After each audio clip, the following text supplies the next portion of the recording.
अमृत विचार के प्रिय दर्शकों को मेरा नमस्कार, आदाब। मैं अब्दुल वाजिद और आपने देखना शुरू कर दिया है अमृत विचार। कहा जाता है कि मीडिया समाज का चौथा स्तंभ है और चौथा स्तंभ होने के नाते उसकी ये जिम्मेदारी है कि समाज के बेसहारा, असहाय और गरीब लोगों की आवाज़ बने और सत्ता में बैठे राजनीतिक नेताओं तक, प्रशासनिक अधिकारियों तक और सरकार तक उनकी आवाज़ को पहुँचाए। ऐसी ही एक कोशिश अमृत विचार ने भी की है। एक ऐसे परिवार के दो मासूमों की मुस्कान का सहारा बना है अमृत विचार, जिनकी माता ने 10 साल पहले दुनिया को अलविदा कह दिया और पिता की 1 साल पहले कोरोना के चलते मौत हो गई।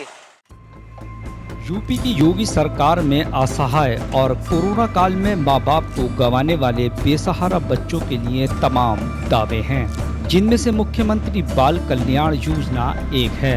ऐसे बच्चों की मदद में सरकार कामयाब भी हो रही है, लेकिन आज भी कई परिवार ऐसे हैं जिन तक सरकारी नुमाइंदों की नजर नहीं पहुंच पा रही है। अमृत विचार की टीम ने अपनी मुहिम के जरिए ऐसे ही एक परिवार की आवाज को प्रशासन तक पहुंचाया है, जिसे हकीकत में सरकारी मदद की दरकार है। तस्वीरों में अपने 16 वर्षीय दिव्यांग भाई अबूजर के साथ बैठी 13 वर्षीय मासूम का नाम फिजा है। कहने को तो नाम फिजा यानी बहार है, लेकिन इन मासूमों की जिंदगी खिजा यानी पतझड़ की तरह हो गई है।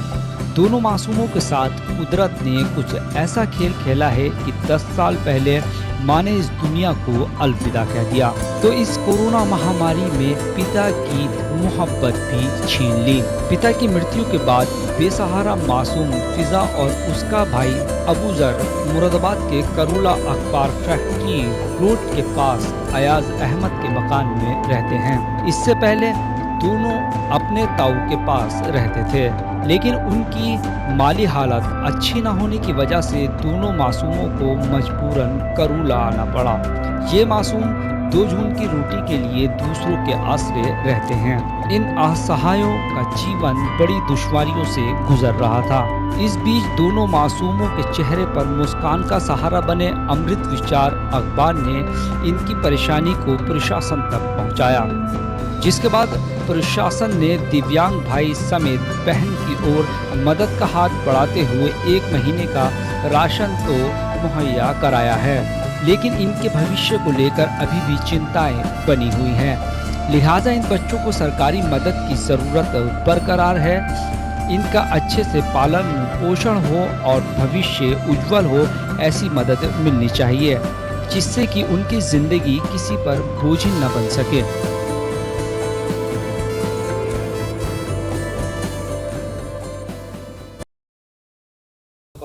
ये मेरे भाई हैं। अच्छा, कितनी उम्र है आपकी? 14। अच्छा, भाई की? 15 साल। अच्छा, परिवार में कौन कौन है आपके? भाई और मैं। सिर्फ भाई और? अच्छा, मम्मी पापा? मम्मी पापा का इंतकाल हो गया। अच्छा, पापा का कब हुआ? 1 साल हो गया। कैसे हुआ था? कोविड से। बीमार थे? जी। अच्छा, और मम्मी का कैसे हुआ? मम्मी का कितना टाइम पहले हुआ था मम्मी का? 10 साल पहले। 10 साल पहले मम्मी का हो गया, 1 साल पहले पापा का हो गया। जी। अब परिवार में कौन कौन है? बस 2 बहन भाई हैं हम। 2 बहन भाई। खाने पीने में कैसे रहता है, कैसे करते हो आप? हमारे बड़े पापा चाचा करते हैं। अच्छा अच्छा, वो मदद करते हैं आपकी? जी। अच्छा, रहते कहाँ हैं आप? इस घर में। अच्छा, अपना मकान है आपका किराए? किराए का। पैसे देते हैं किराए के? नहीं। अच्छा, ऐसे ही रहते हैं? जी। अच्छा, तो किन लोगों ने अब आपकी मदद की थी? कौन आए थे आपके यहाँ पर? कुछ अधिकारी आए थे। अच्छा, क्या कहा उन्होंने, क्या मदद की? उन्होंने राशन दिया है। अच्छा, और क्या कहा? और क्या कहा? मदद के लिए कह रहे हैं, मदद करेंगे आप? जी। क्या कहा कि मदद करेंगे आप? जी। अच्छा, भाई बीमार रहते हैं क्या आपके? नहीं है, ऐसी हैं। अच्छा, बचपन से ही? जी। तो अब वो राशन देकर गए हैं, आप खुश हैं? जी। वैसे इसके अलावा जो स्कूल की पढ़ाई कहाँ तक की आपने? 4th क्लास तक। 4th क्लास तक। पढ़ाई क्यों छोड़ दी थी? हमारे पापा ने हटा लिया था। अच्छा, अब चाहते हैं आप पढ़ना, पढ़ाई करना चाहते हैं? जी। शौक है आपको? जी। अच्छा, तो क्या चाहते हैं जो अधिकारी आए थे वो आपकी पढ़ाई वढ़ाई भी कराएं? जी। बेटी की उम्र 14 साल की है, बेटे की 15 साल की है। कौन कौन है इनके परिवार में? इनके परिवार में कोई नहीं है, सिर्फ हम जो हैं चाचा ताऊ हैं। अच्छा, जी तो इनकी किस तरीके से मदद करते हैं आप लोग? सर, बस ये ऐसी जैसे हम खाते हैं वैसे ही खा लेते हैं बच्चे भी। और कारोबार तो बच्चों का कोई काम वाम तो बच्चों के लिए है नहीं, हमारे हम भी काम की तरफ से परेशानी है इस टाइम। जो बात है, कारोबार नहीं है।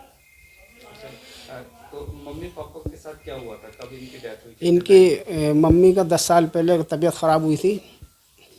इसी के बेटी के होने के बाद तबीयत ख़राब हुई थी, तो उसके बाद इंतकाल हुआ था उनका। करीब 10 साल हो गए। इनके पापा की डेथ? पापा की पिछले साल जून में तबीयत ख़राब हुई थी, तो हम उन्हें सफदरजंग ले गए। तो वहाँ पे उनका इलाज हुआ, लेकिन वो बचे नहीं।